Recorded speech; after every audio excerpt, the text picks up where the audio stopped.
Күншілдіктен құтылу жолдары. Кез келген адамда күншілдік сезімі бар. Мысалы, ішіңізде біреудің дәулетіне, атақ мансабына деген қызғаныш сезімі оянып, мазаңыз қашты делік. Мұндай сезімді иманы терең, сана арқылы оңай жеңуге болады. Мына сұраққа жауап беріңізші. Сіз көре алмаушылық танытқан сол пәленшенің дәулеті мен атақ мансабын берген кім? Әрине Алла. Ендеше, сіз оны қызғану арқылы Алланың оған қатысты үкіміне, бөлген ризығына қарсы шығып тұрсыз.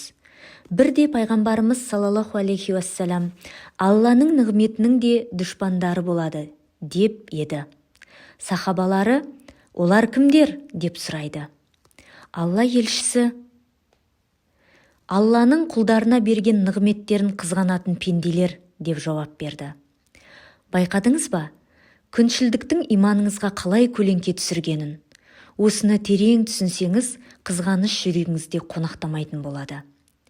Екіншіден, кез келген дәулет, атақ мансап үлкен сынақ. Оның қайырлы яки қайырсызы бар. Оны бір Алланың өзі біледі. Жаратушы кейде бір құлын мол нығмет, үлкен мансаппен жазалайды.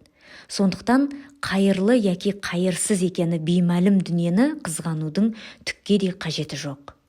Үшіншіден, кез келген нығмет, атақ мансап уақытша. Олай болса, өтпелі пәни нәрсе қызғануға тұрмайды. Төртіншіден, қызғанған адамыңызға, уа Аллам, пәленшеге нығметіңді одан сайын арттыр, екі дүниесін қайырлы, берекелі ете көр деп игі дұға жасаңыз. Игі дұғасы бар жүректе қызғаныш тұрмайды.